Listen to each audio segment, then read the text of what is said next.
Good morning, good morning, good morning. Oh my goodness. I'm sorry. I'm a little I had to take a quick call this morning because my dumbass thought I was due back in the office this morning, but I am actually due in the office tomorrow. And my director just called and told me just take the rest of the week off.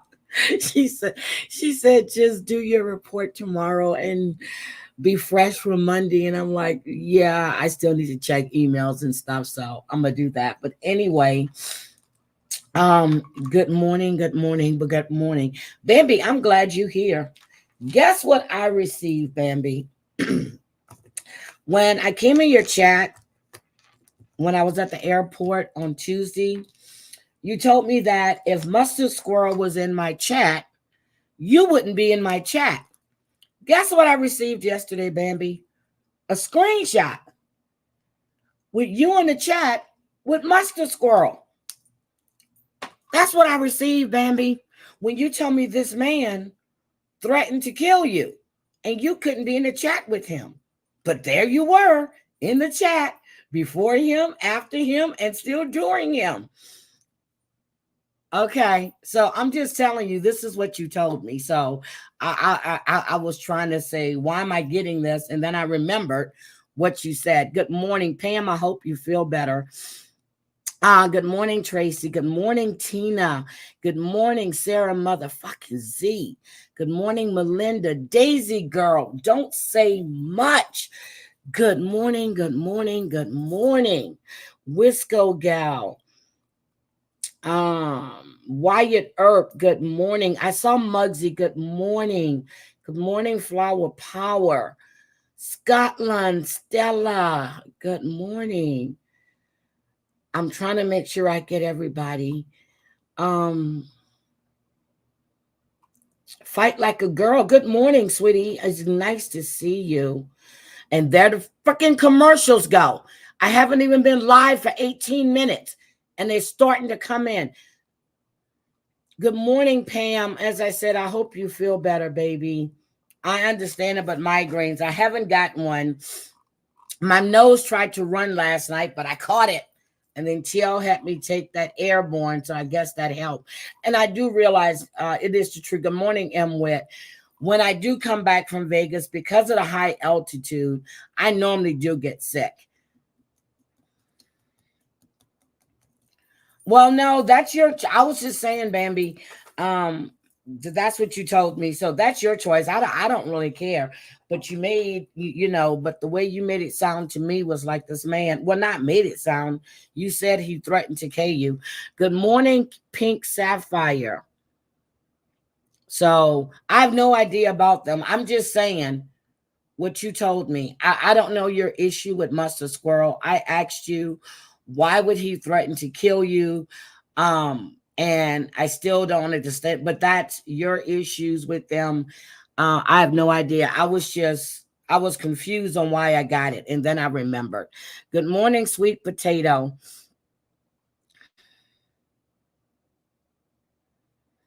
I don't know if it's the dirty recycled air. Seriously, it seems like whenever I come from Vegas, and it's because of the high altitude, and I'm sure it's going to be worse when I come back from Reno. Well, see, let me tell you. Let me tell you about this whole situation before I get going with what I have to do. I remember you and Square were going at it. Okay. I remember you were going at Square, going at Square. You were calling him all kind of names, the same thing that's going on now. Next thing I know, Square is on your panel, and I never asked you what happened, whatever. It just seems like it's just a recycled bad energy all around. One minute people don't like this person, the next minute they're all buddy buddy with them. I don't understand it. I don't get it. I stand where I stand. I never change my stance. If I'm through with you, I'm through with you. Anybody that speaks on my kids or my I want nothing to do with. I don't care. If I don't care. I don't fight other people's battles. That's what people don't get. I remember you calling him a murderer and all kinds of stuff. Next thing I know, he's on your panel. Good morning, hear me roar. That's what I have. That's what I don't understand. And like I said, when he came in my chat, as long as he was behaving himself and participating in the conversation, he could stay. I don't want to hear nothing but worky, jerky verse, whatever the fuck there. I don't care. Don't bring that shit to my chat. I don't care.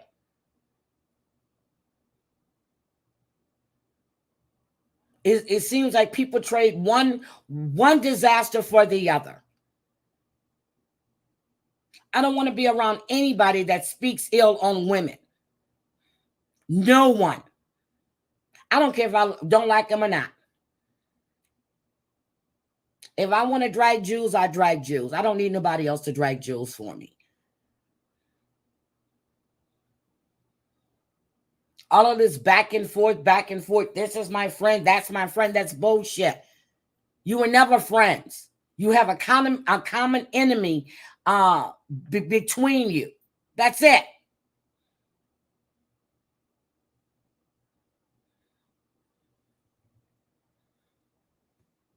I say what I have to say and I move on from the bullshit.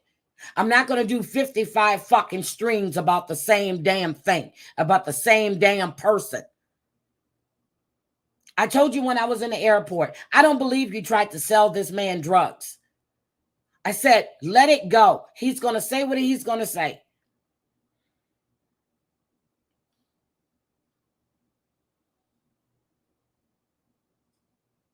I left, I came back, you were still ranting about this man. He's not that important to you. Do you personally know him? Can he affect your life in any way?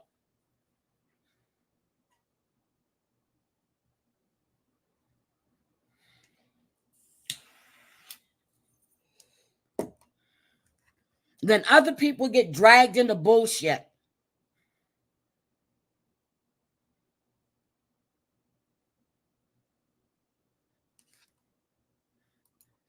I'm sorry. Let me put this banner up. I'm so sorry. Then other people are dragged into BS.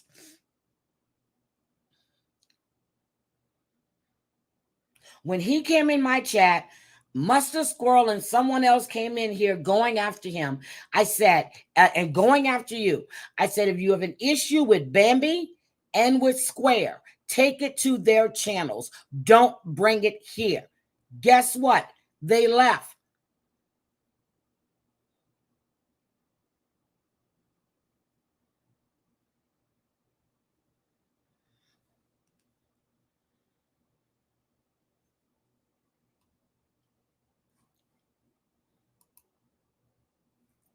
And if I'm thinking right, this is the same guy that I guess went over to the Hive and Johnny Mac, and then those people started coming from for them. I didn't even know that Filthy Animal and all of their name was the Worky Verse, whatever. I just remember them from coming into Maddie and the Zio's live chats. That's it.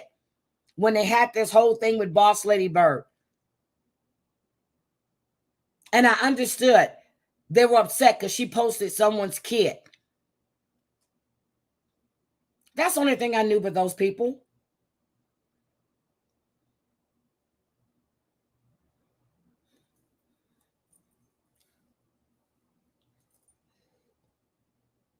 Next thing I know, I got that diseased ass B up there talking to them about me and Savage having you in the chat, and she don't know what the fuck I stand for. Well, no, she knows what I stand for because she stands for nothing.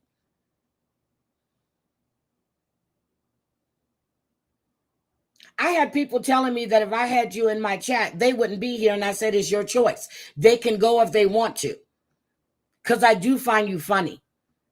And I'm talking to you, Bambi. I do find you funny. But this back and forth with all these damn people, you need to stop, and you know that. You need to stop. Let that bullshit go. You've got stuff going for you. I mean, I hear you say that you working on this case. Let that BS go.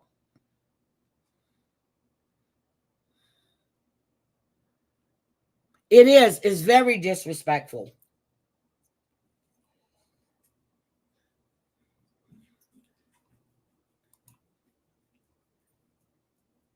I hope you legit done. I really do. Because every time when you're doing your streams and you're talking about your mob tube stuff and you're playing these audio books, I come in your chat, I can work, I listen to the streams, I listen to you explaining this stuff and what you know about it. And I find those streams rather entertaining, and I learn stuff from those streams because some of these mob stories I don't even know about.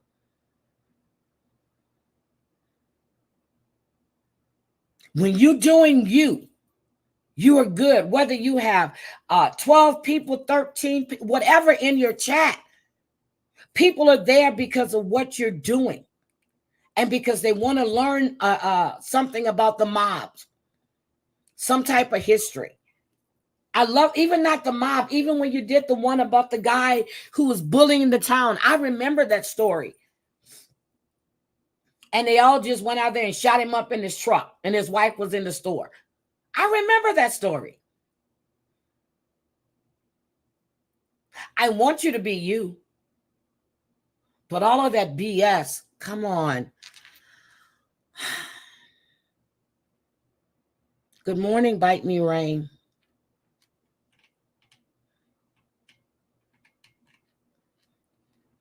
Try your best to stay out of all of that BS, seriously. Try your best, because that's why you keep getting dragged into stuff. I'm just giving you a piece of advice. You can do whatever you want to do. If you had something to say it and be over it. Don't keep doing stream after stream at the same shit. Good morning, Crafting with Amanda. Good. Do your content because you're good at it. You really are.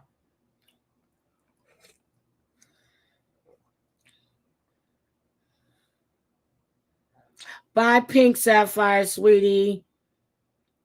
All right, so our famous Nelly, you know, Mr. Nelly that married Ashanti in December. They're now having a baby. Nelly was arrested for having a controlled substance in the car and lack of insurance. And when I'm reading this, good morning, Sassy Susie.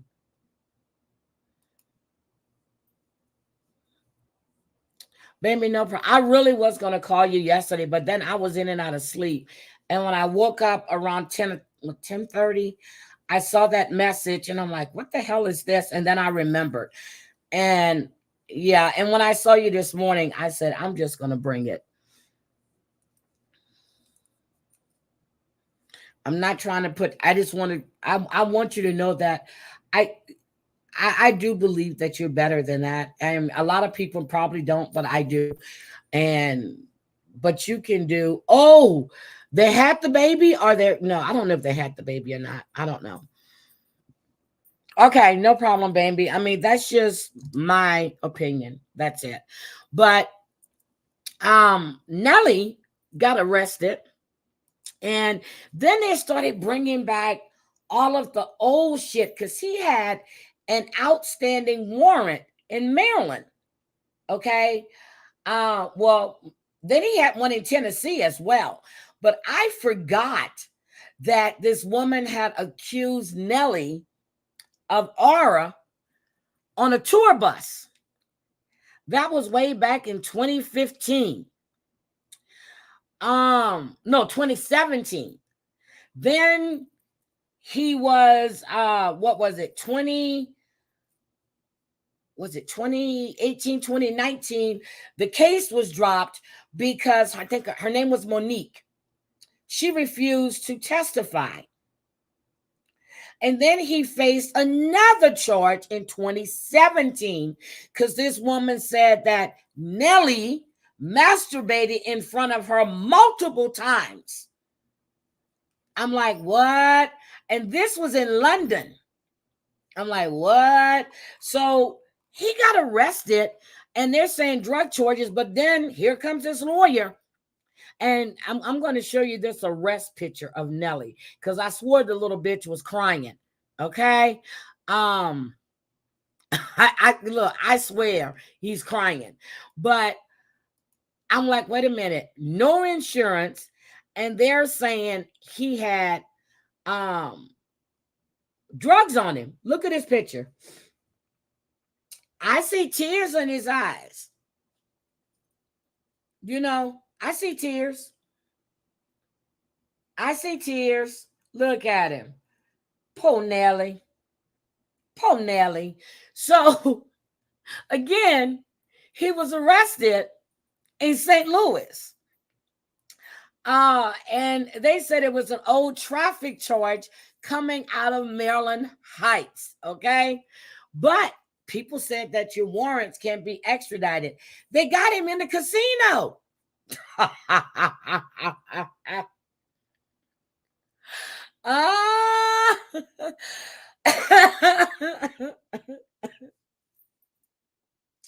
He was arrested, initially arrested on the charge of possession of a controlled substance, which they said he had 4 ecstasy pills. Okay. Hi, Sappho. He had 4 ecstasy pills. But guess what? He had an outstanding warrant. And now his lawyer is saying that the cop was overzealous. You know, he did too much. It was out of line.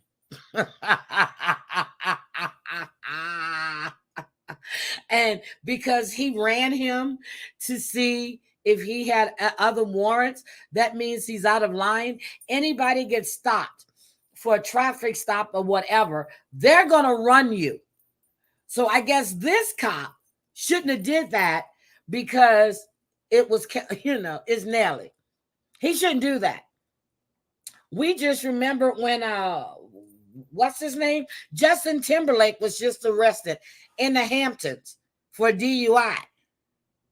You know, the cop did too much here. Now, first of all, it got pretty hot in there. It really did. It got hot in there. Good morning, Tex-Mex girl. Baby, thank you for the membership.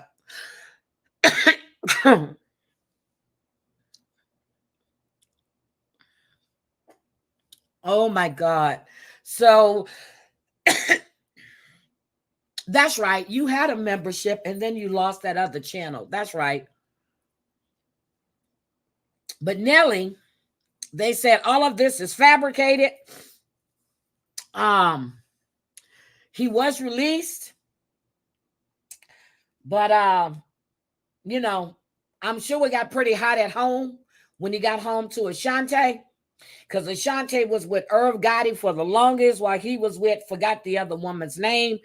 Irv Gotti is now being investigated for R, and he's being, well, not investigated, he's being sued. That woman's going to take all his money, as 50 Cent said. Irv ain't got no money. So, but Ashanti was with Irv Gotti for the longest.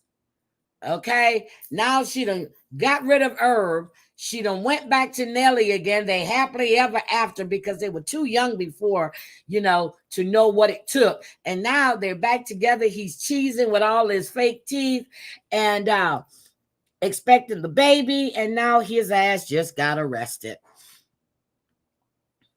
Happy birthday to your son, Tina. And you know what? I am sick of these commercials. Guys, I'm going to let you know now. I'm going to try to catch every commercial I see that's popping up. But something is going on with YouTube, because they're throwing commercials in here. And I know damn well, I'm looking at the timer. I have not been live that long. That's the 3rd commercial I have grabbed. The 3rd commercial. So, and back in 2015, he was also arrested for, you know, alleged sexual assault, like I said, and drug possession. So that's Nelly. So do we think that you know, Nelly is guilty? Hell yeah. What the fuck you doing with 4 ecstasy pills? What are you doing with ecstasy pills? And for that woman to say he was masturbating multiple times in front of her, did anybody, there's a fucking commercial again. I can't do nothing about this. I can't even stop this one. Did anybody see the picture with Nelly, with Nelly's little pee-pee? When you know, it was the biggest joke there was about 2 years ago. He has no pee-pee. He has nothing. Nothing. So I'm trying to figure out, did he use 2 little fingers to keep masturbating? Because yeah, he has nothing. I remember when I saw it, I was like, who in the fuck would want to be with somebody that you probably can't even feel? Oh, thank you, Scotland.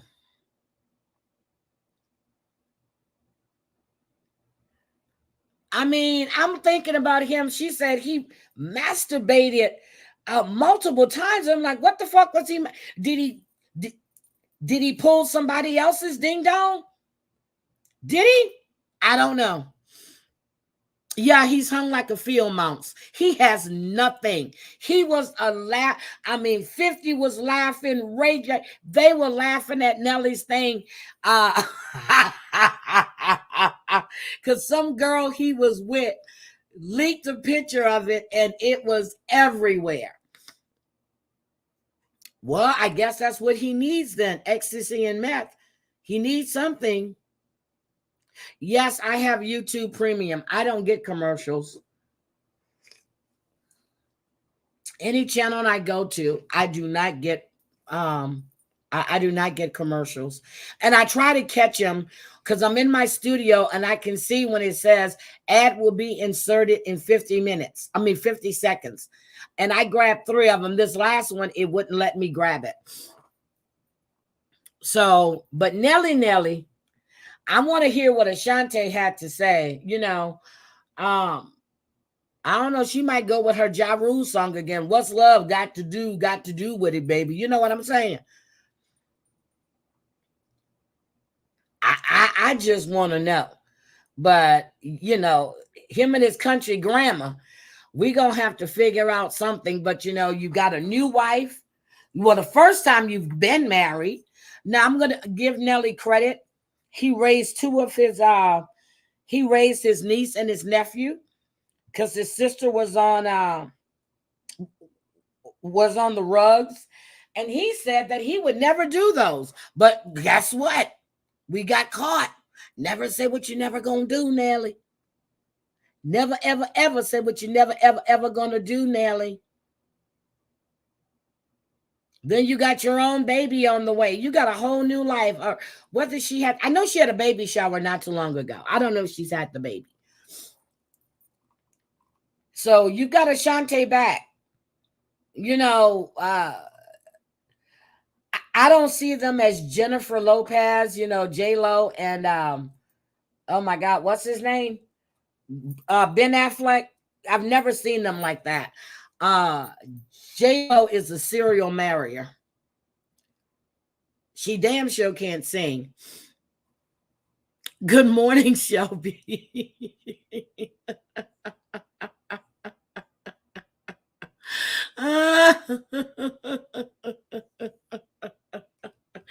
Good morning. So then, wait a minute, guys.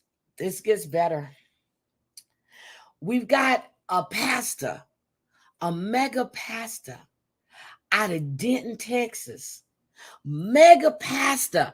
Y'all may have heard of him, okay? His name is Josiah Anthony. He is a lead pastor. What was the name of the damn church? Cross Timbers Church? Cross Timbers in Denton, Texas. He done stepped down from his role because of his because of inappropriate communication, inappropriate sexual communications. I'm like, wait a minute, what? I was like, okay. He resigned. What is it? The last part of July. He resigned. Now they're coming out and they're saying that not only did he have inappropriate communications with female members of the church that they put on their social media, but now there's a question if he was having inappropriate conversations with younger members of the congregation.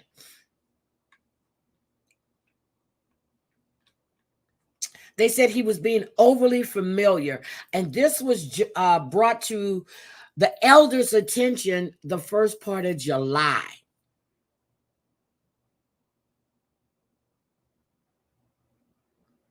Okay, so Bella, here's how it works.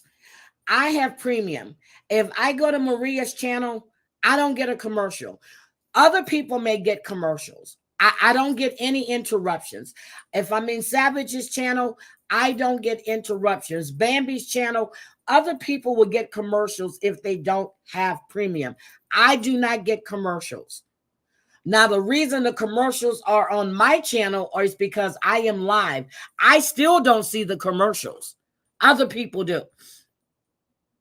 When I'm streaming, when you're streaming, you don't get interrupted with commercials. But other people will if they don't have YouTube Premium. And they're pushing YouTube Premium. So I got a commercial that's coming in right now. I'm clicking on skip ads, and it's still telling me 0:30, 29, 28. So there's going to be another damn commercial. Let me see if I can go in here. And I'm telling you what it's set on. It's set on 24 minutes. Let me see, can I change it and see if that'll stop the commercials? The highest you can go is 30. You have to have a commercial every 30 minutes. I just changed my settings. Let me see if that helps. But something is going on where YouTube is pushing commercials right now. So they're saying that when they asked him to resign on July 29th, they said they weren't aware of any interactions, but then this woman said she brought it to their attention on July 2nd. So why would you ask him to resign on the 29th if you weren't aware of the allegations that were brought on July 2nd? They're saying that whether he had an affair that was emotionally or physically, it requires consent. Several women says that it was unwarranted.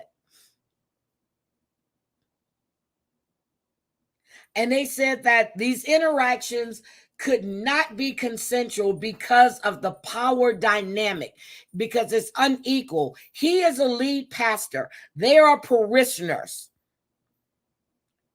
And that's what people don't understand. You may think that you're having a consensual relationship with your boss or someone that's over you, but if you're working in the same workplace or if you're in the same, no, it's not, because they have that power over you.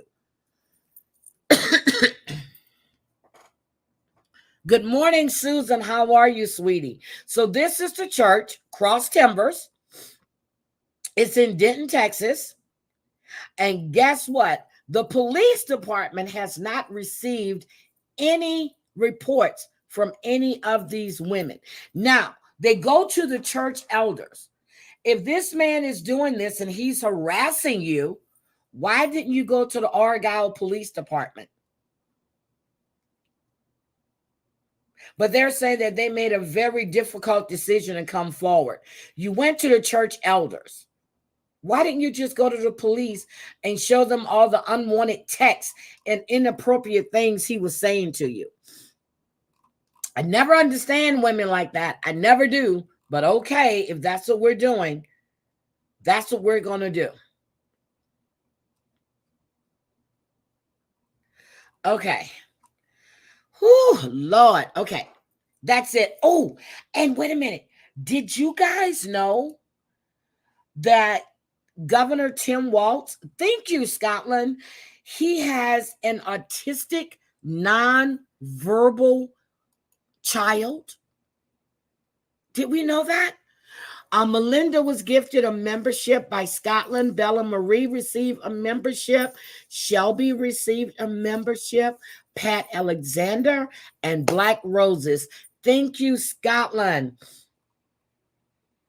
Did we know that they had a son that was nonverbal? Did you know that when she announced that Tim Waltz was going to be her running mate, within 24 hours, they raised another $36 million?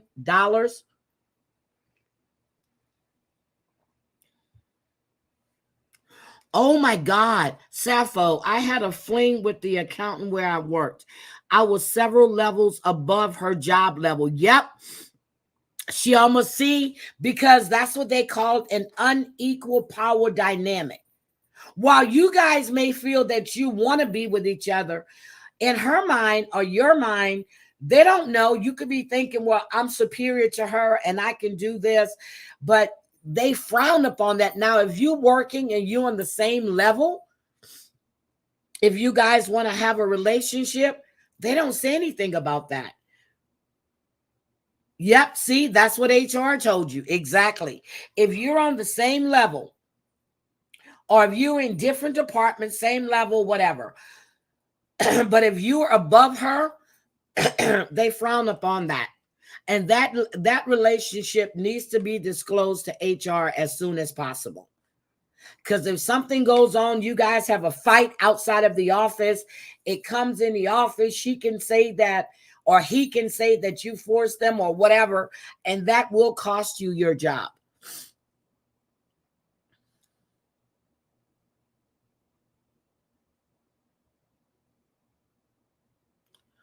Well, she was high on something, Bambi. So Governor Tim Waltz and his wife, Gwen, they have a 17-year-old son, Gus. He's nonverbal. He has a learning disorder, ADHD, and anxiety disorder. And he calls this his secret power. Guys, there's another freaking commercial. I grabbed that one. I'm going to call YouTube after I get, not call. I'm going to get with them to see what's going on. So this is, I'm serious. I was kind of concerned when I heard about Vice President Harris picking Tim Waltz. I think she made the best decision for her running mate. I'm looking forward to this now. They got called on a mental health call and she must have been found saying because her ass is in jail and charged with a bunch. Well, yeah, she's saying. And see, I didn't know that, Marcia. I'm just finding. Good morning, crazy purple Kirby lady. Nice to see you, sweetie. But they're on the cover of all types of magazines right now.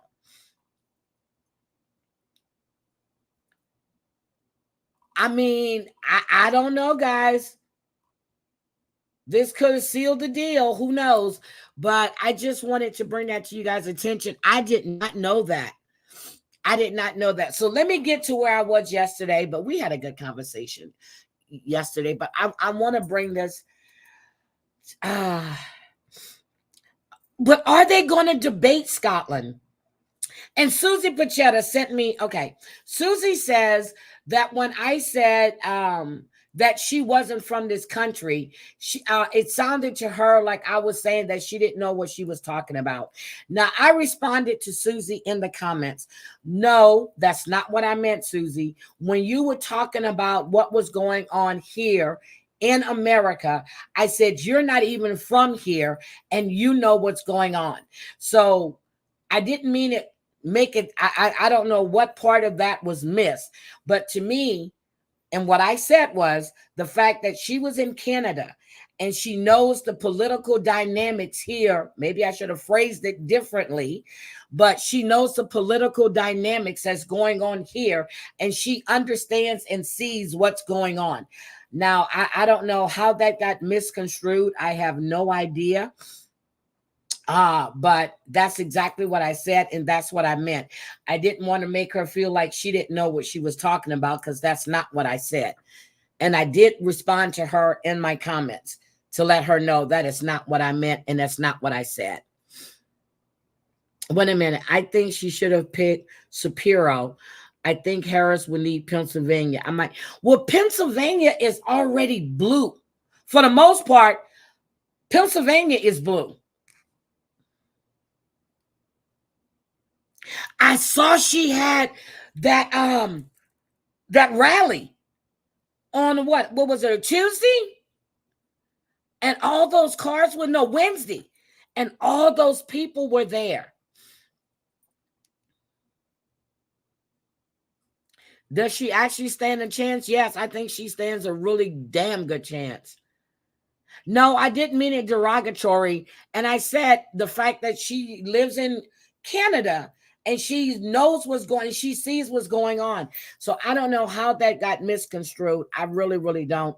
But I've been looking to see if I see her in another chat. The only one I went in has been Savage yesterday. But I will try my best to explain myself to her again.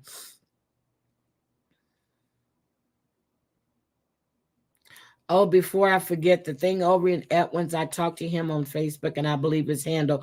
Okay, I need to speak to Mr. Jimenez as well.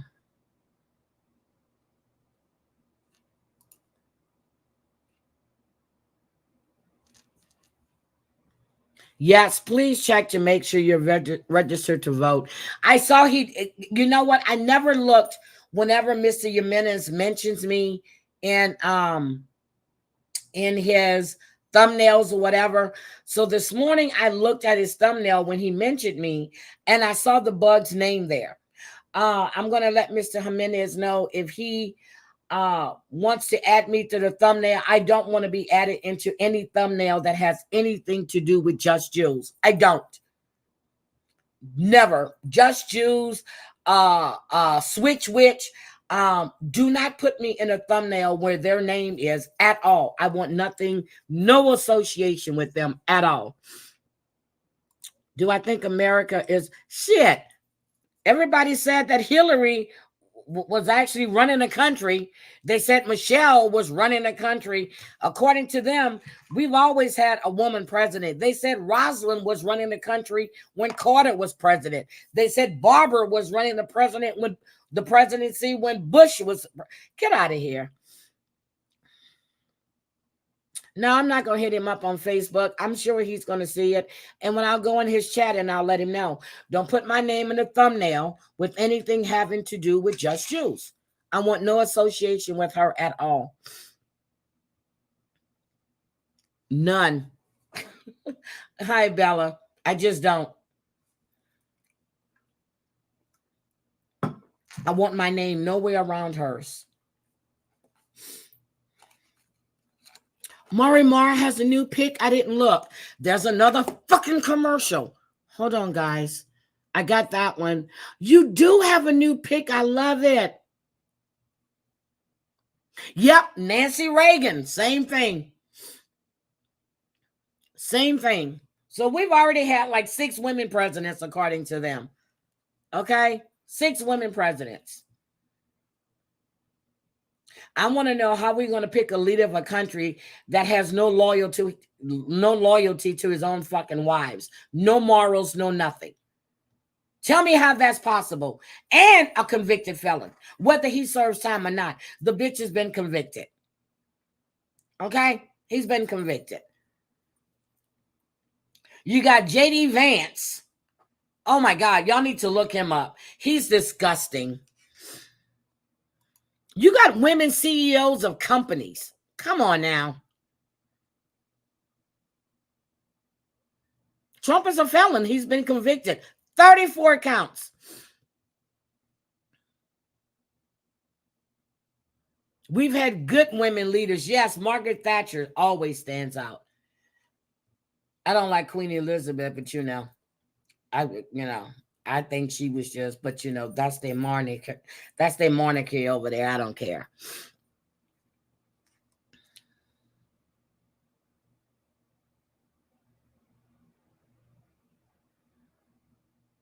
I can't trust a man. Yep, you can't.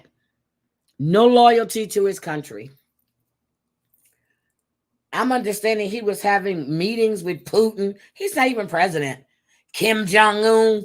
You're not even president. What are you talking to these people for? They're world leaders. Why are you having conversations with these people? Have you been assigned as an ambassador or anything else that we weren't aware of?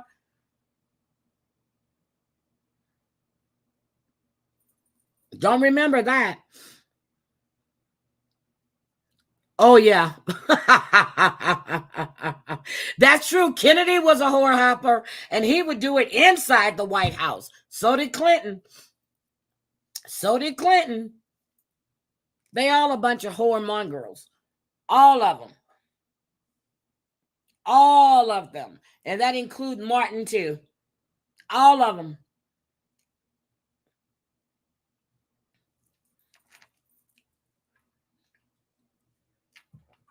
I don't care how good he is in business. He has no morals. He's not a good person. You got Hoover, who was head of the CIA, and he was messing around with his assistant, but then want to drag people in for homosexual propaganda. Really? Get the fuck out of here. Hoover probably got files on, well, he had files on everybody. He knew about everything. He knew about everything. Good morning, dirty bitch. Yes, he was arrested. He's now released. Yep, and the first thing they come up with that Kamala got to where she is by being on her knees. Well, bitch, I swore the people elected her. I don't think she was appointed.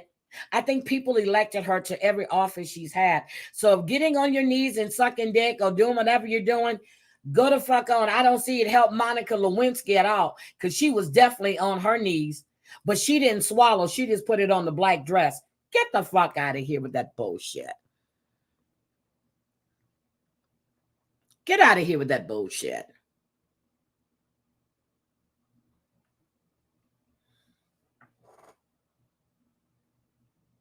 Yeah, Hoover was horrible.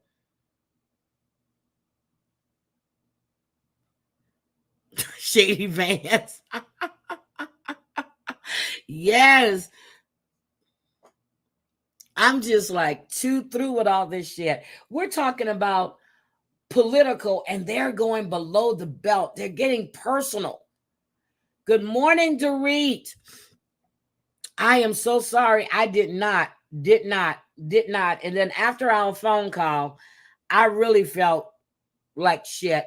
But I know you're supposed to be doing your thing this morning, so get offline and let me know how everything goes, because today is Thursday.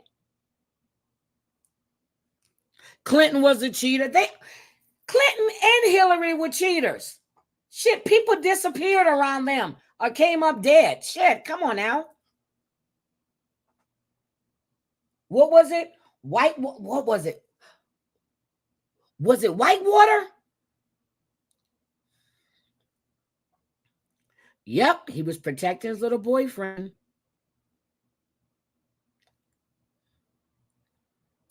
They all are no good. Well, I'm going to say at least Barack didn't come out. I haven't heard nobody come forward on Barack. But you know they're going to put somebody in there. I don't know, because Michelle didn't play that. If anybody was watching Nelson Mandela's funeral, when they went over, there was this white lady next to Barack, and she was taking selfies with him, and they were just having conversations. Michelle was looking and cutting her eyes. Then when Obama got up, well, Barack got up to go make his speech. When he came back, Michelle was sitting next to that woman, and Barack's ass was on the outside, and Michelle just looked at him like, bitch, try me. Try me. She wasn't playing that. This woman's talking to him, taking selfies with him, and he's leaning in, smiling. I looked, I said, oh shit. I looked at Michelle's eyes. I said, this ain't going to turn out too well. When his ass came back to sit down, He looked, Michelle was sitting next to that woman, and he was sitting next to him. Nope, he wasn't in the middle between them anymore. He was sitting right next to his wife, and that woman got the message.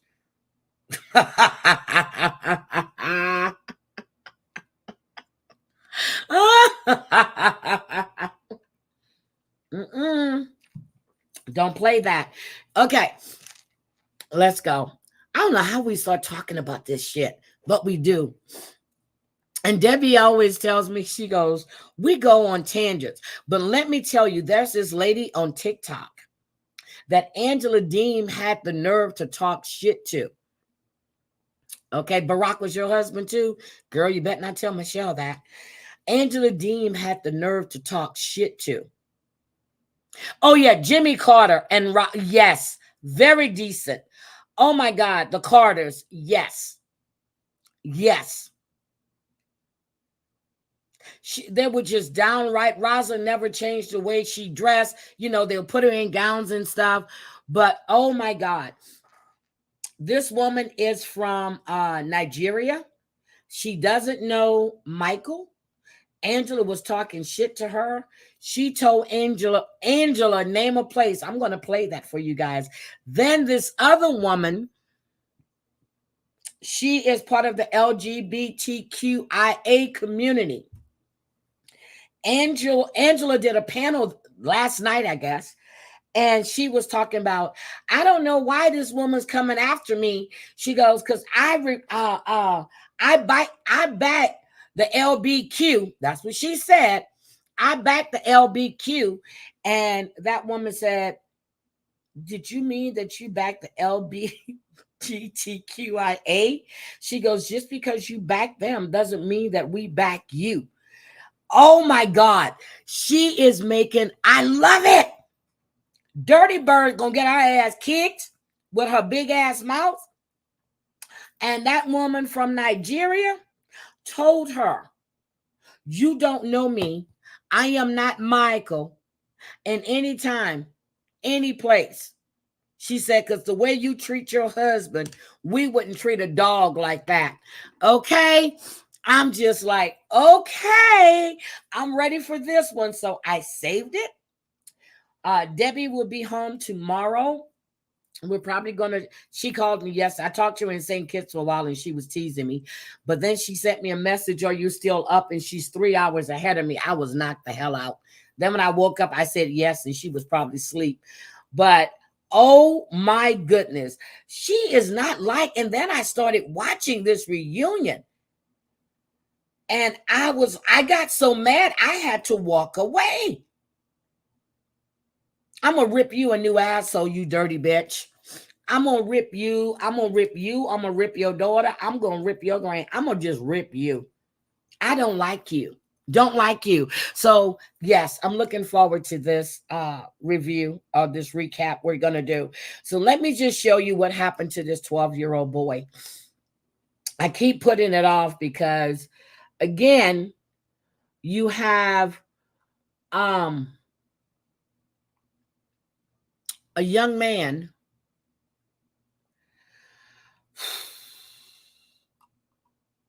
these kids are slipping through the cracks, and I don't understand how we don't see what's happening and why kids are not here we go. I just don't understand it. So whoo, Jesus, these people. Here we go.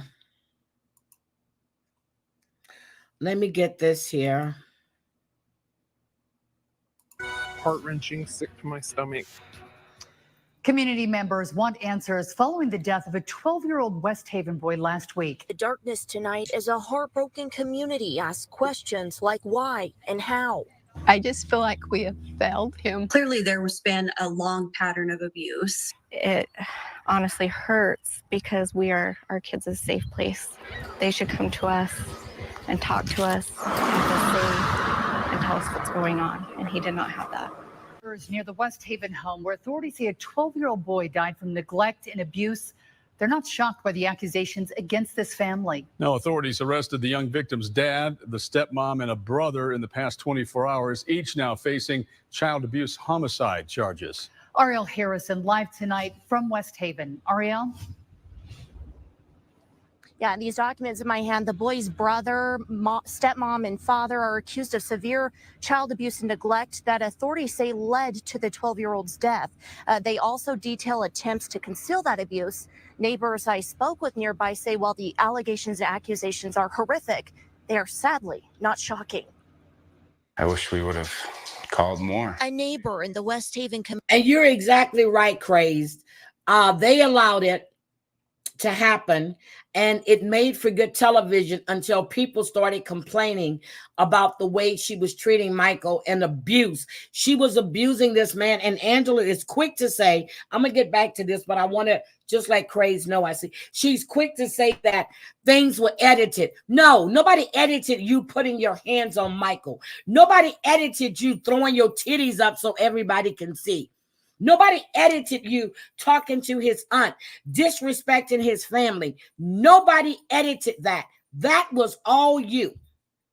And you wait until I finish this tell-all. Wait till I finish part 2, because what I've seen right now, bitch, I didn't like you at all. But now I really, really don't like you. And I understand why you surround yourself with the people you do, because you a racist bitch. Community who wanted to stay off camera says he personally reported the family to police multiple times. I wish I could say it was shocking, but Ray, it's you not. didn't have He to put says that in for my the past chat, 10 but years, okay. the parents Shane Peterson and Nicole Scott have been aggressive and hostile to his wife and kids. 3 or 4 cameras pointed right in my backyard and bathroom windows. Why? Great question. In each of the suspect's arrest documents, investigators noted cameras around the victim's home, along with deleted cell phone video files of the child in his room. A search warrant of the parents' and brother's phones revealed conversations about locking the child's door, whether he'd been fed that day, and even hitting or beating the child. Clearly, there has been a long pattern of abuse. Kristen Floyd, a child advocate and licensed clinical mental health worker, read over the arrest documents of the case. I asked her to weigh in. What to you was the most egregious? I mean, clearly, if the age of the child and the fact that he was being fed just minimal amounts. Floyd also noted the orchestration of the abuse spelled out in arrest documents among the family members. That they had it on camera and they were text messaging, that back and forth. And so, they knew what they were doing. After the 21-year-old brother was arrested today, authorities issued a press release and directed my questions about the case to the county attorney, Christopher Allred. I called and requested to speak with him, but never heard back. I sent an email asking if DCFS was made aware of the boy before he died last week, as neighbors claim. Information Floyd says will be key moving forward. Were they going into the home? Were they really doing a complete investigation? Those are the questions I would want answered. I'm sorry, Sappho. Now coming back out here live, you can see this memorial. But it's happening every day. Every day. That's why I say if you see something, suspect something, do something. It can be you haven't seen a child outside that you normally seeing. Question is, well, I haven't seen him in a while. Where is he? Like Shailene, I haven't seen Shailene in I don't know how long, and we've been trying to reach out, and I'm really worried about her. That's grown for the boy set up in front of the home. It has only grown since news of this case and the arrests have gained traction. The arrest documents do detail disturbing allegations I didn't get to in this report. Shane Peterson's father, the boy's father that was arrested, but the grandfather I spoke with today in person wouldn't go on camera, but did tell me the family is working through their attorneys. Reporting live in West Haven, Ariel Harrison, KUTV 2 News. The fence behind me has become a makeshift memorial with balloons, ribbons, stuffed animals, and more. I talked to a woman whose kids went to school with Gavin about why she came and why they wanted to tie some of those ribbons. Underneath the blue sky, blue ribbons is really sad. tied to the fence for a 12-year-old boy, now dead because of alleged neglect from his caretakers. They're blue for a reason. I was planning on blue for abuse awareness and we found out that it was also Gavin's favorite color. Brindy Lipham's kids went to school with Gavin, but she says he had been homeschooled for some time. Once they heard what happened, they wanted to pay their respects. It's hard for my littles to really understand what's going on. They are heartbroken. Balloons and stuffed animals make the fence a pretty sight from the road, but inside those walls lies a different story. According to probable cause documents, Gavin's room was carpetless and didn't have bedding or blankets. The documents say screenshots showed him wearing only a heavy saturated diaper. A diaper. A 12-year-old little boy is wearing a diaper.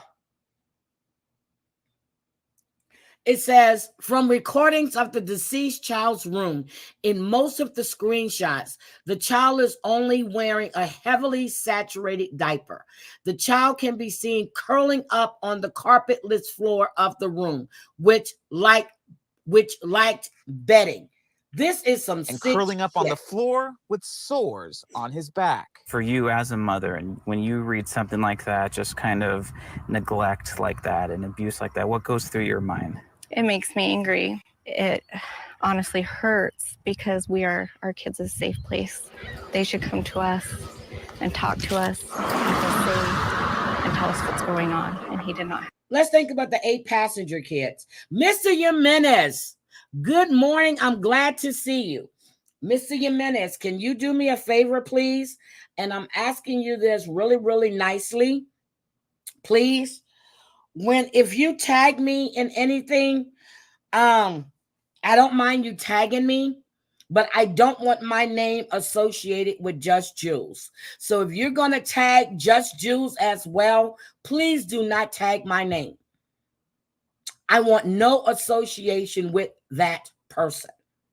Please do not put me in any tags that has her name. And I'm asking you nicely. I just noticed that today. I don't want to be associated with her at all. We are nothing alike. Nothing. And I want nothing to do with her. Thank you. Community members want to know if school employees did their part by filing reports with DCFS, why this boy fell through the cracks and was allowed to remain in that home. Questions I attempted to get answers to today.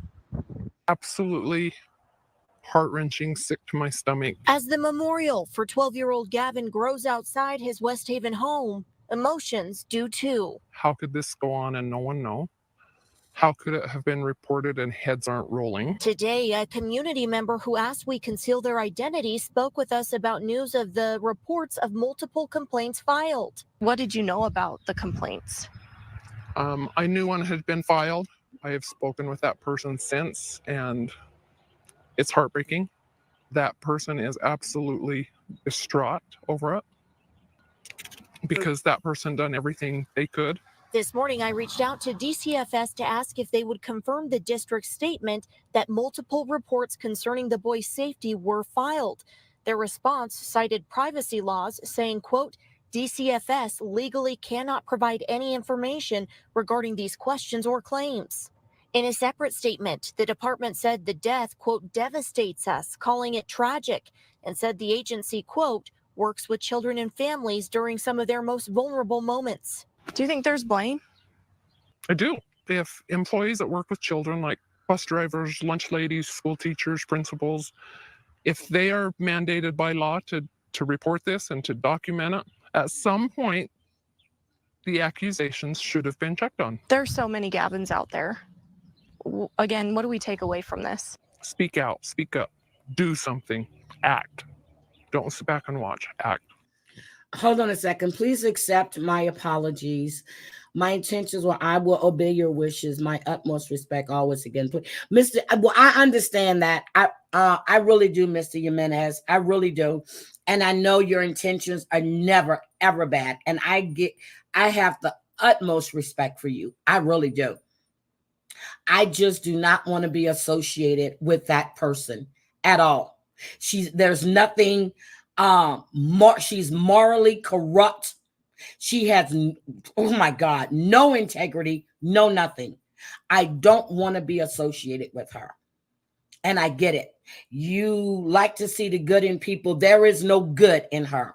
I've given her 2 chances, and she's gone back to the same nasty behavior that she's always had. And she's worse than she ever was. I want no association with her at all. None. So that is just me. And I accept your apology. There was nothing to apologize for. You didn't know how I felt about it. I just saw it today. And I just want to make that clear. I don't mind you tagging me, but I don't want to be tagged in anything that has her name. So there's no apologies. Now, coming back out here live, we were told today by the school district that the boy was a student in the district up until just last year when his family opted to homeschool him. I was told by a community member today a viewing is being held for Gavin tonight. Well, we know multiple reports were filed by school employees. See, what I don't understand is they pulled him out to homeschooling. So if the teachers or anyone at the school noticed something was going on, and I'm being told, well, we're hearing they did know, nothing was done. To DCFS before Gavin's death. But an expert I spoke with tonight explained filing a report here with this department doesn't automatically just trigger an investigation. And it's something she feels could be confusing, especially since it could take a lot of courage to make that call in the first place. How did he slip through the cracks? How did someone not know this if it was reported? People living in West Haven say That's they what I'm ache saying. for It was answers, reported. not knowing How what did was that done, happen? if anything, to help 12-year-old Gavin Peterson. There should have been physical eyes on that kid. Weekly, monthly, something. We don't know what DCFS did.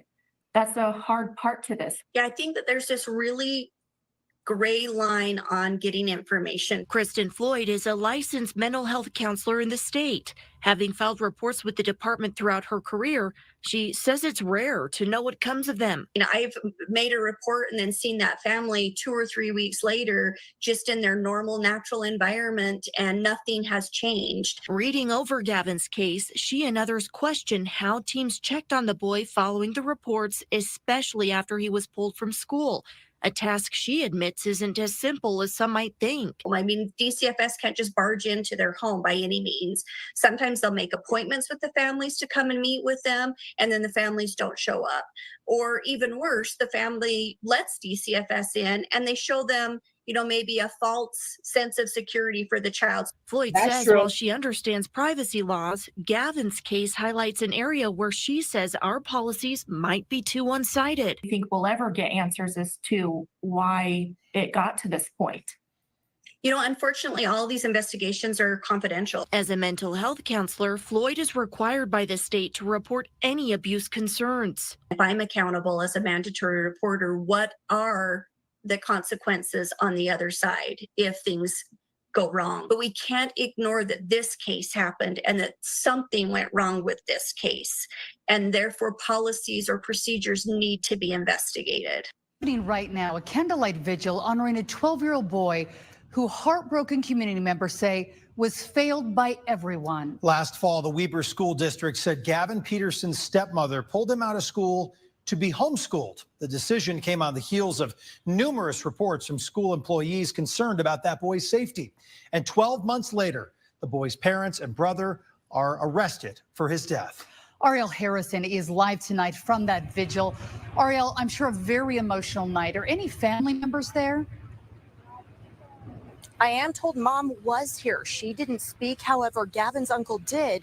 However, that has been a big question among community members. Aside from the boy's father, his stepmom, and brother who are in jail, they want to know where this boy's family is. And despite the community's efforts to get authorities involved and step in, they want to know how he was failed this terribly. What I want to know is his mom. Did she not see her son? Okay, he's living with the dad and the stepmom. Did the mother not go over and check on this child? And CPS was notified by the school. What the hell? The brother, I think they said he was 16 or 17. Thank you, Mr. Lights are dimming Jimenez. the darkness tonight as a heartbroken community asks questions like why and how. I just feel like we have failed him. Jan Davis worked in the lunchroom at Gavin's school before his parents pulled him out last fall. She, among others at Canesville Elementary, knew he could be in trouble. We would notice him sneak over to the garbage cans where the children empty their trays, and he would try to sneak food out of the garbage can. During that school year, Davis and some of her colleagues started putting money on the boy's account to make sure he had food at school. But sadly, she says they were forced to stop after Gavin's stepmom realized it was happening. It just broke your heart. Oh my For the first God. time in her life, Davis reported abuse and neglect Maybe concerns about 21, a student I don't know. I directly thought I to heard DCFS. 16 or Her colleagues 17. did I'm too. not sure, They all got sweetie. especially worried when he didn't return for school. We were not allowed to follow up.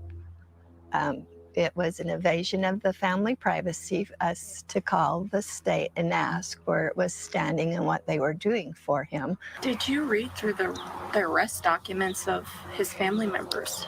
Yes, I did. What? I have been a mess. This is so sad. The system has failed him. Heartbroken by the loss, while holding a candle tonight, she admits many of them feel a sense of guilt. She hopes we can do better. Could have done so much more. I could have packed his lunch for school. I could have pushed the issue harder. Okay, but she said they were putting money on his books to make sure he had food. The stepmother put a stop to that. So now she's saying that they should have packed his lunch. She was going to find out about that as well. The school was getting to notice all of these things was going on. It was bringing too much attention to the family. My problem is when they took him out of school and did homeschooling. This was the biggest red flag right there. The state then should step in. They're not allowed to call the state to see what's the status of this little boy. I've never heard of that, which they probably couldn't tell him anything, but you still keep calling and make sure he's on their radar. But they're right. They can make an appointment, just like we saw the 14-year-old boy whose dad blackened his eye and kept saying they were going to come in, and they never did. Now, you can't barge in unless the judge signs. And once you get that judge's signature, that you go with the cops and they remove that child from that home. I just feel like I could have done more. Now, Davis also described Gavin as just a cute, polite, soft-spoken little boy. Beyond the reports, we've realized there wasn't much the workers at the school, educators could really do other than they couldn't. Maybe perhaps report it a little bit more than they did. The district did confirm to us just last week that multiple reports were filed directly to DCFS. Now, whether those claims or how they were investigated or investigated at all, we still don't have clear answers and are still working to get those. Mark, Jamie, educators fall into that realm of mandated reporters. And like we just mentioned, Weber Schools confirmed with us last week that multiple complaints were filed by employees and long before the boy died 2 weeks ago. Now, the district has warned its employees from speaking with media. However, one former and two current employees wanted to talk because they say they just can't stay silent about this. He was your typical little kid. You had to tell him to sit down occasionally. It's been several years since Jackie Allred drove the bus 12-year-old Gavin Peterson rode to school. Thank you for that crazy Was there any fucking neglect cookie, at lady. that point that you noticed? Not that I noticed. I know the stepmother was very protective, wanted to make sure he sat where she thought he needed to be. But news of his death hits too close to home. She lives just a door down from where Gavin lived and where his family members were arrested last week. Allred says the allegations keep her up at night. Still haunts me. You worked in Gavin's school. Yes, I was a lunch lady. Jan Davis, a former district employee, told me she is one of the workers who reported abuse concerns to DCFS. She says after a group of them tried to feed Gavin at school, his stepmom put a stop to it. The next week he come to school and he had a chipped front tooth. And we were all afraid that we had caused that. In addition to Davis and other lunch workers, she says Gavin's principal, the school nurse, and a teacher also filed complaints with the state. Bus drivers did as well. I felt like something needed to be done. Brindy Lipham helps on the buses in the district. She didn't know Gavin well, but planned the vigil for him last night. A task that broke her heart, knowing so little about the boy from his obituary. One photo, they say they knew what he liked, Pokemon and Blue. It was a school picture. Where was he as a kid? Where was he playing? We don't really know he liked Pokemon because obviously he wasn't doing those things. As frustration builds, so do the calls and demands for answers. Did they check into it? What was their findings and why didn't they help him? Of court hearings next week surrounding the West Haven child abuse homicide case, we're getting some insight into how child welfare checks are actually handled. Ariel Harrison live from DCFS tonight with answers there. Ariel. Well, to be clear, we don't have information from DCFS or law enforcement regarding visits to 12-year-old Gavin Peterson's West Haven home. But we do know what authorities uncovered inside that home that led to the arrest of his dad, his stepmom, and his brother. Those arrest documents, though, from family members tell us photo, video, and cell phone evidence play a massive role in this case. Authorities suspect from the evidence gathered, the boy was in a prolonged pattern of abuse in his home before he died 2 weeks ago. Leading up to his withdrawal from public school last fall, we know faculty members in the Weber School District reported abuse and neglect concerns to the state. I spoke with a retired deputy chief of police unaffiliated with this case who talked about welfare checks and DCFS investigations. Are they separate? They are separate investigations. Absolutely. Doesn't mean that they don't work hand in hand. But if we have the call where law enforcement comes out first and they find something or they believe that they found something, then in those cases, we are going to, look into it a little bit further. When you make that call, does it guarantee there will be eyes on that child in some capacity? They have to investigate enough that we can understand that children are safe. Also, a former school lunch worker who tried to alert the state about that West Haven boy who appeared to be starving is now calling for changes to school meal programs across the state. She believes all students, not just some, should have access to free meals. We begin with Ariel Harrison, who went to... Now, that's true. So, you know how you go to school and now, well, for the last 2 years, 3 years here, all the kids, there's no money on the books. Because I thought, when Kayla started school here, I put up and they were like, no, lunch, breakfast and lunch are free for all students. And I'm like, why? Because of the funding they got from the federal government. Now, when before then, you would put so much money on their books for cafeteria. Kayla and Justin were spending their money not only on their lunch, but their other classmates that couldn't afford to eat lunch and they were getting peanut butter and jelly. So I remember Nathan got so mad one day. He was like, they're buying kit. I said, Nate. He goes, Mom, okay. And then he told him, okay, maybe once or twice a month, but not all the time. Kayla and Justin were buying other kids lunch that they weren't, like they were eating like not the food that you go through the line to get, or they would buy them like ice cream. And Nathan was like, he couldn't understand why their money was being used so much, going so quick. That's what they were doing, buying other kids stuff. Find out what that would take and if the idea is even doable. Because they said they always said they were hungry. Education for us right now, Ariel. Yeah, the State School Board of Education oversees the school meal programs across the state. That former worker I spoke with today said it was clear to her and other lunch workers at the time that 12-year-old Gavin Peterson was coming to school starving. And she felt then strongly, and more so even now, that free meals may have made all the difference for this young boy. I think it would Here have in helped Washington so State, much. they have free Jan Davis meals started working at because of Gavin the funding Peterson's the government elementary gave school them. during COVID, a time when school meals were free for all students. You would see him digging through the garbage can for food.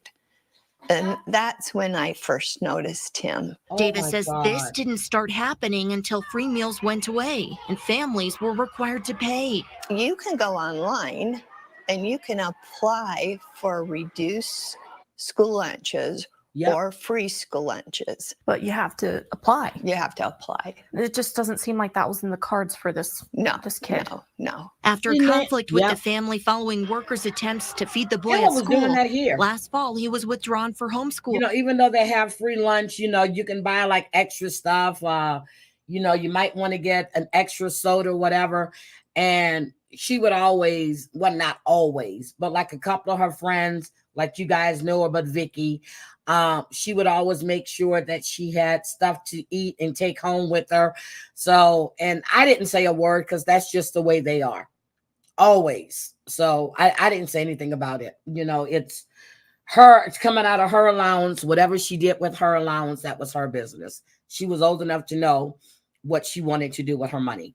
Well, Davis claims she and other colleagues were sick, questioning whether he was being fed at all. Is there a part of you that wonders, had it just been in place already, that it wouldn't have been an issue at all? Yes, yes. In an effort to learn more about the school meal programs, I reached out to the State Board of Ed. While their staff wasn't available to answer questions today, not. I went to a legislator passionate about the hunger issue. From my experience, man, kids come to school hungry. State Representative Dan Johnson is a former educator and sponsored legislation to provide breakfast in schools. He supports the idea of free meals. What would it The take? government to gives you make funding for that. school meals free for all kids in Utah? School districts make that decision individual. It's not mandated currently. Okay, so it's not something that comes from legislators? Nope. No, but of course we fund money at the State Department of Education. I asked Johnson if Utah has the capacity to cover the cost. The legislature could take a look at that. Something Davis says she's prepared to take up with lawmakers. The state of How many Washington kids does are out free lunch there at that every come school, to free school breakfast. hungry that we're not aware of? They deserve a free. And then what they did was they give you, if you've got like 4 kids in school, you get a little card during the summer, or even if you have one, each kid gets I think it's $50 or $75. I can't remember, because I remember I got the card for Kayla for the summer program to eat, and I'm like, we don't need this. She goes, and I called and they said, well, they give it to all the students, and then you read the letter that comes with it. You know, if you've got so that's that you got 4 or 5 kids in school, you're getting $50 to $75 a piece for each kid to make sure they eat during the summer. And then some of the schools here, they have summer lunch programs where you take the kids to the school to eat.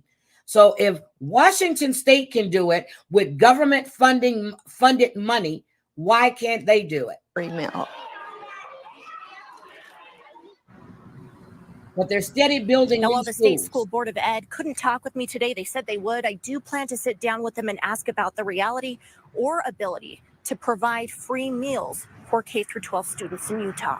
Reporting live from the State School Board of Education, So Ariel Harrison. that's that story KUTV. that I wanted. Now, this guy, let me get out of here. This guy is a sat on death row for what, 20 years? And this is the first execution that they're doing in Utah, which happened this morning. And they were out there like this. I mean, it was breaking news. They were giving you blow by blow. I watched this like 2 hours ago. Special edition from This 2 News. Was the first execution. This gentleman in breaks Utah. into this lady's home. He knows her. He beats her, brutally beats her, bites her. Then he slits her throat 4 times with a 13-inch knife. Then he uses that knife to sexually mutilate her. Now, this is a sentence defendant has earned. If there was ever a capital case in this state, this is it. Welcome to our KUTV special report. It is 11:40 p.m. And I on like a her Wednesday hiding night. hat. We are here for the execution of Teberon Honey. We are at the Utah State Correctional Facility, have been here for hours today, and now just minutes away from when that execution is scheduled. I'm Heidi Hatch with Brian Schnee. Great to be with you tonight, because this is kind of a culmination of a process. And I say that because we've been out here a number of hours learning about the steps as we make our way through the remainder of the evening into the early morning hours. The execution of Teberon Honey is scheduled for 12:01 tomorrow, so roughly 20-ish minutes from right now. The last execution in Utah was actually carried out back in June of 2010 when Ronnie Lee Gardner was shot by a firing squad. And for the next hour or so, we will have live team. I didn't even know they still had a firing squad. You get to pick how you, in Texas, at one point, you were able to pick lethal injection or the electric chair. Same in Louisiana. They stopped that because one time the electric chair didn't do right and they had to do a do-over. Then when they had the wrong cocktail mix for the drugs that went the wrong way, they put a ban on that until, and then a lot of medical suppliers stopped giving them the drugs that they needed. They got too expensive to actually have these executions. So it is more expensive to it is more expensive to put a person to death than it is to house them for life. I did that paper in college. You have extra guards, you have all this security, the medicines that are used. Look it up if you don't believe me. It's more money that is spent to put a person to death than it costs to house them for life. So Coverage leading up to that execution and waiting from the word from the execution. see, and that's what it was, Sappho. That's what it was. They give you this card for the summer to make sure that your kids are eating. And I'm serious. I'm like, we don't need this, but they do it. Chamber that his death is over. Right now we have Mark Cabell live at 7800 West and So 700 they did North, the about a mile and a execution half this from where morning. we are So here they at were the state telling prison. you the They did process. that. No fingerprints, no footprints, no nothing. It's just a narrative. And I always tell people, if I can change the narrative as a citizen, then that's not an ironclad case. You know, but if you've got the evidence, I can't argue against evidence. But most of the cases I've seen have not had the evidence that they need. And that's what I'm saying. I believe in the death penalty if there is solid evidence. Solid evidence. That's it. But they were telling you how they, so what they do is they've taken the last meal. You meet with a priest, or if you want to meet with a family member, you can. Then the people that are there to witness, you know, whether it's family members, friends, or whoever, normally it's officials from the prison too, as well as maybe the cops that did it. They all speak. Then they'll ask the victim, not the victim, the defendant, if he has any last words. He's going to say yay or no. There is, I actually went to the place in Texas. There's a separate room where they have all the stuff hooked up in. And then you have, I'm going to call him the executioner, and he pushes the button. The drugs go through, and then you watch the monitor. And once the heart stops beating, the execution is done. When that happens, you know, the coroner, you know, there's a hearse and everything there. And they do take them for an autopsy. And on the thing, it states manner and cause of death. Homicide. Homicide is what it states. So we took the tour of the death thing in, that's when it was still in Huntsville. Charles, no, I'm from Canton, Ohio. I'm an abolitionist. I work for Death Penalty Action. I'm the Impacted Communities Liaison. I usually talk to families and people that don't understand how the death penalty works and how all this comes together and what our rights are as citizens. Thank you. Thank you for talking to us, Charles. Thank you. Thank you. Guys, we're back here live. Outside as the rabbi sings. It appears, if everything's on schedule, that the execution of Tabron Honey has probably already begun. Brian. And there are separate rooms for those witnesses. There are 7. Okay, here we go. Go ahead. So I think they're explaining it here. A contingency plan for as we learn further. Claudia Ben, who was murdered in this case, who wanted to be here to see the end of this case that has been so wrought for their family for so many years. If we could pull up the shot of the podium area, by the way, so we can catch the very beginning of this. It should be a rather quick announcement if we could get a good look at what is taking place in there right now. They are getting taken care of. That is Karen Tepany from the Utah Department of Corrections, likely making sure that microphones are all set. Glenn Mills with Department of Corrections has been the one to address the media over the last 5 hours or so, but she is speaking here. Let's listen in. Tabor on Dave Honey has been carried out. He's We will provide executed you now. with additional details at our press conference when the media witnesses return to this building, which should be in about an hour. Thank you. So he has been put to death. So you hear there live on 2 News.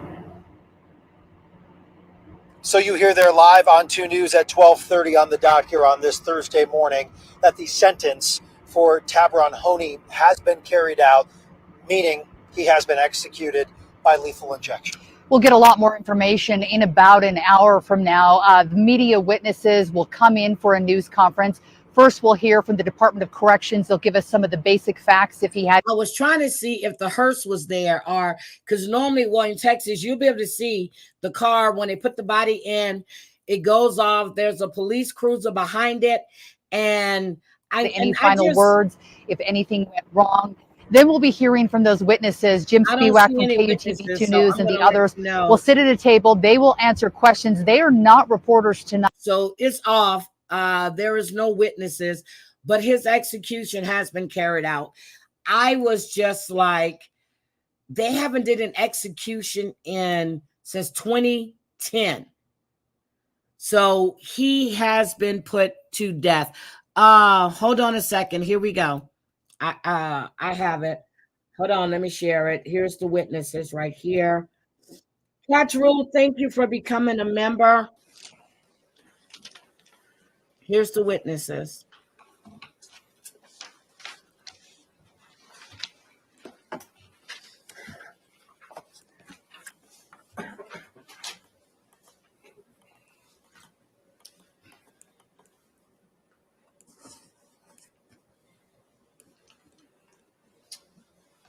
My name is Glenn Mills. I'm the Director of Communications for the Utah Department of Corrections.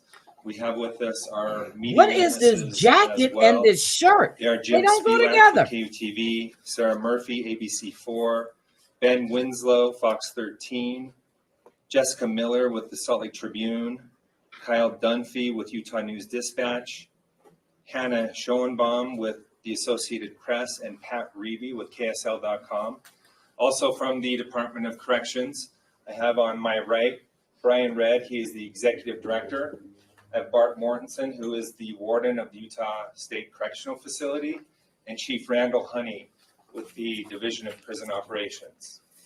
So this press conference will go like this. I will give a brief rundown of the events that took place since we talked last. We will then turn it over to the media witnesses. Ben Winslow will act as chair of the panel. He will make a statement, and then you will be free to ask the other witnesses any questions that you would like. After that, we will hear from Executive Director Redd, and then Warden Mortensen, and then we will take any questions you have following that.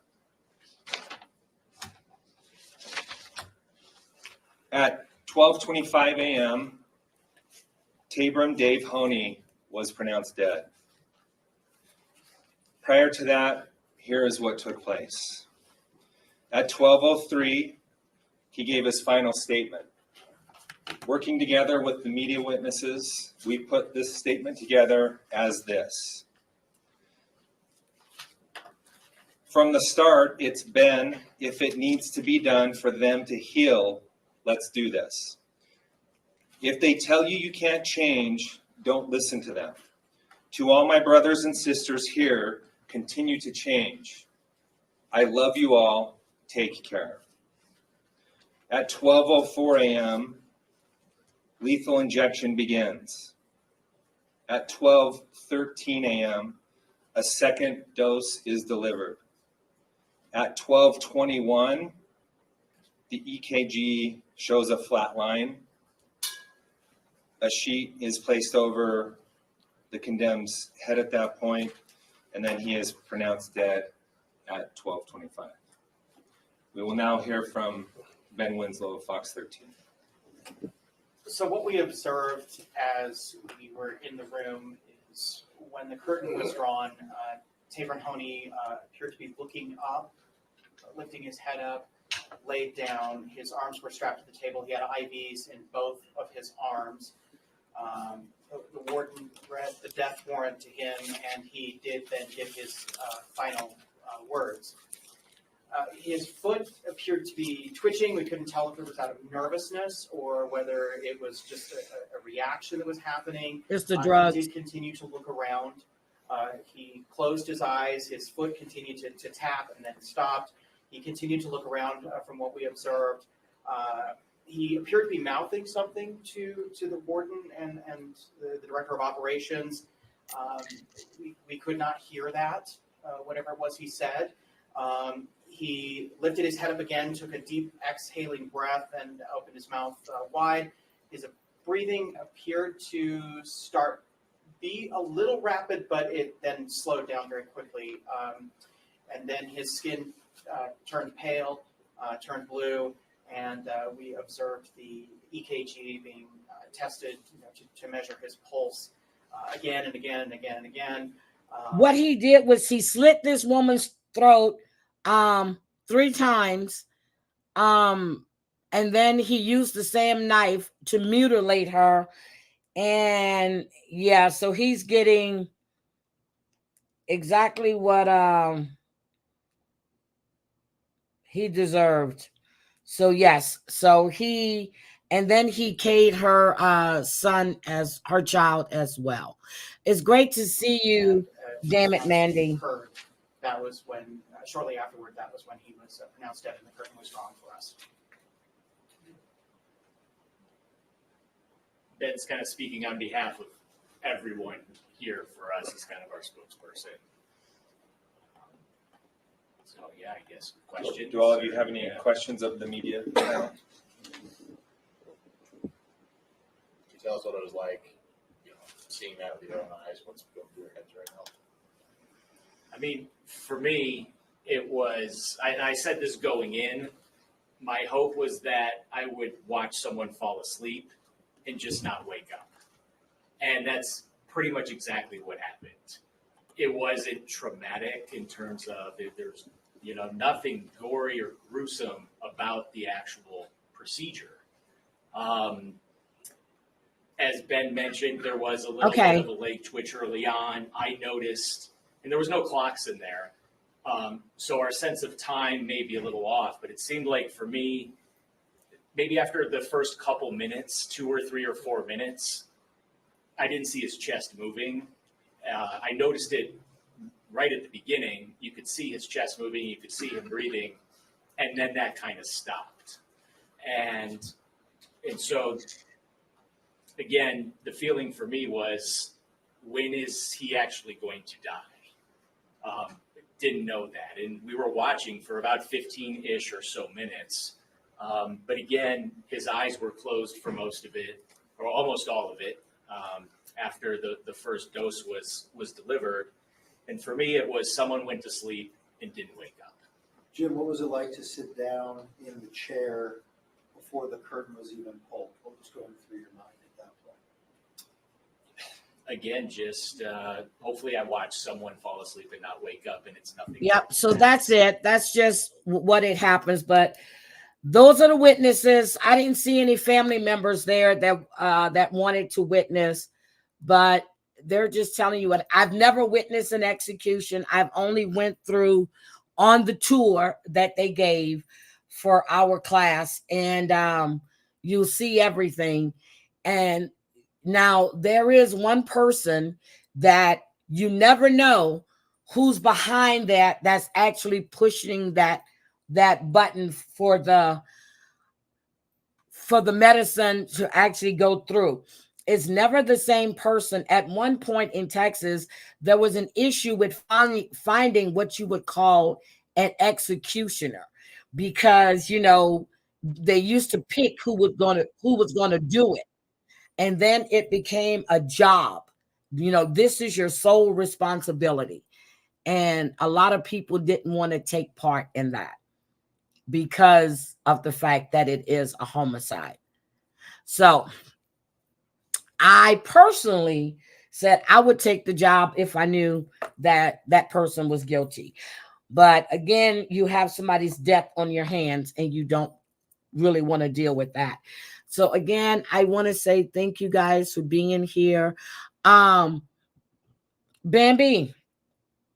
I think you need to go and take a look at what crazy purple Kirby lady just put up. And then when I get back, I need to do some stuff. I am going to call you. I could not do that kind of job. You never know if you got, and like I said, if there is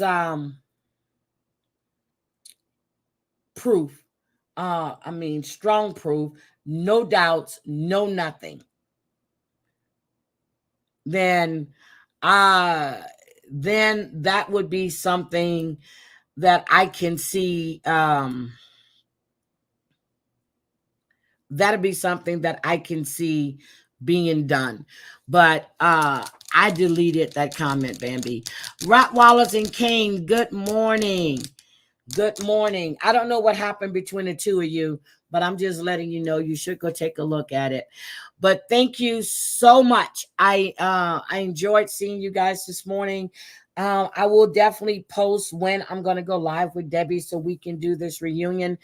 Like I said, I wanted to come. It was another couple of stories that I wanted to talk about, but the 12-year-old boy took precedent over everything else.